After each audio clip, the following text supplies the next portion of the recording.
এলআরবিকে এই তোমাদের উপহার। মিথ বা জনশ্রুতি কখনো কখনো সত্য মিথ্যাকে ছাপিয়ে অংশ হয়ে যায় মানব সমাজের। সেই পুরাণের পাখি ফিনিক্সের মতো সময়ের প্রয়োজনে জেগে ওঠে ছাই থেকে।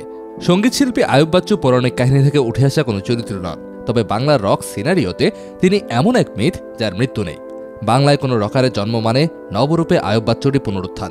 কিন্তু কেন আয়ুব বাচ্চু এত জনপ্রিয়? কেন আয়ুব বাচ্চুকে ভুলে থাকা যায় না? বাংলাদেশের এই রক কিংবদন্তিকে নিয়ে আমাদের আজকের প্রতিবেদন। দেশীয় ব্যান্ড সঙ্গীতের অন্যতম দিকপাল, গিটার জাদুকর, এলআরবির প্রতিষ্ঠাতা আয়ুব বাচ্চু 1965 সালে 16 আগস্ট চট্টগ্রাম শহরের এনায়েত বাজারে জন্মগ্রহণ করেছিলেন। 1976 সালে কলেজ জীবনে আগলি বয়েজ নামের ব্যান্ড গঠনের মাধ্যমে সঙ্গীত জগতে তার পথচলা শুরু হয়। আয়ুব বাচ্চু তার এই পথচলায় বাংলাদেশের ব্যান্ড সঙ্গীতের অন্যতম শীর্ষ তারকা হয়ে উঠেছিলেন প্রতিভা আর কঠোর পরিশ্রমে। গিটার হাতে মঞ্চে গাইলে দর্শক কণ্ঠ মেলাতেন তার সঙ্গে। ভক্তরা তার নাম দিয়েছিল বস। মূলত রক ঘরানা গান করতেন তিনি। ব্যান্ড সঙ্গীতের প্রতি তারুণ্যের জোয়ারের ধারা ধরে রেখেছিলেন আয়ুব বাচ্চু।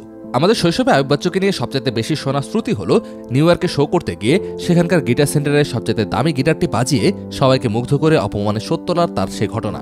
আয়ুব বাচ্চু বাংলাদেশ থেকে এসেছেন শুনে সেই সেন্টারে ব্যবস্থাপক কাঁচের বাক্সে রাখা গিটারটি শুরুতে তাকে দেখাতে চাননি। কিন্তু অপমান সহ্য করার মতো ব্যক্তি নন আয়ুব বাচ্চু। অনেক অনুরোধের পর গিটারটি হাতে নিয়ে বাজালেন। তার বাদন দেখে অবাক হলেন আশেপাশের লোকজন। পরে সেই ব্যবস্থাপক ভুল বুঝতে পেরে অর্ধেক দামে গিটারটি দিতে চেয়েছিলেন তাকে।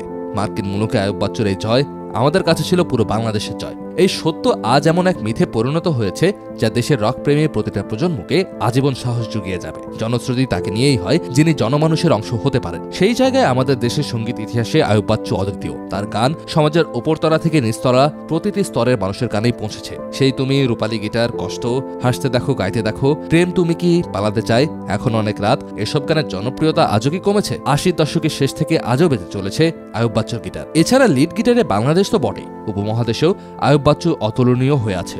বাংলাদেশের মিউজিক ইন্ডাস্ট্রিতে আজকের সময়ে গিটারের জনপ্রিয়তার মূলে সেই আয়ুব বাচ্চুই। ব্যান্ড শিল্পী বলতে মানুষের যে দৃষ্টিকটু চাহনি ছিল সেটাই অনেকটাই পাল্টে দিয়েছিলেন এই রক বস। তবে আয়ুব বাচ্চুর বিপুল জনপ্রিয়তার পেছনে বড় অনুঘটক ছিল আয়ুব বাচ্চুর গানের কথা ও মাস্টার গিটার প্লেইং। শ্রোতারা সংযোগ স্থাপন করতে পেরেছেন তার গানের সঙ্গে। বিরহ কাতর বা নস্টালজিক যুবকের জন্য সেই তুমি বা এখন অনেক রাতের মতো যেমন গান তিনি গিয়েছেন, তেমন একটু ক্লাসিক ঘরানার শ্রোতাদের জন্য গিয়েছেন রাজকুমারী। ভবঘুরে রকপ্রেমী বা প্রেমিক তরুণের জন্য ঘুমন্ত শহরে, 12 মাস ও আরো বেশি কাঁদালের মতো গানও উপহার দিয়েছেন আয়ুব বাচ্চু। এমনকি জীবনানন্দ দাশের কবিতা বনলতা সেনও পুনর্নির্মিত অবয়বের কথা বলেছে আয়ুব বাচ্চুর গিটারের জাদুতে। তরুণ থেকে সমবয়সীদের আগলে রাখার জন্য তার একটি হাত ছিল বরাদ্দ, যার কারণে 2018 সালের 18 আগস্ট আয়ুব বাচ্চুর আকস্মিক মৃত্যুতে স্কয়ার হাসপাতালের সামনে সকালে ভিড় জমিয়েছিল দেশের অসংখ্য ব্যান্ড সঙ্গীত তারকা থেকে সাধারণ মানুষ। সেই সময় জেমস এক কনসার্টে আয়ুব বাচ্চুকে হারিয়ে কান্না ধরে রাখতে পারেননি। কেঁদেছিলেন সঙ্গীত প্রেমী সর্বস্তরের মানুষ।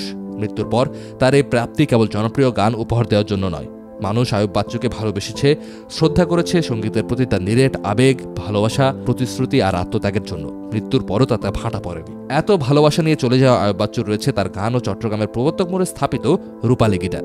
ভবিষ্যতে হয়তো এই গিটার মিশরের পিরামিডের মতো কালের সাক্ষী হয়ে বলে যাবে অসংখ্য কথা। আর আমাদের এই মিথের দুনিয়ায় রয়ে যাবে আয়ুব বাচ্চুর হাসি শেষের নীরবতা। পাখির মতো স্টেজে, রেললাইনের ওই বস্তিতে গাইতে গাইতে আজম খানের মতো কেউ আর ডাক দেবেন না গা বাচ্চু।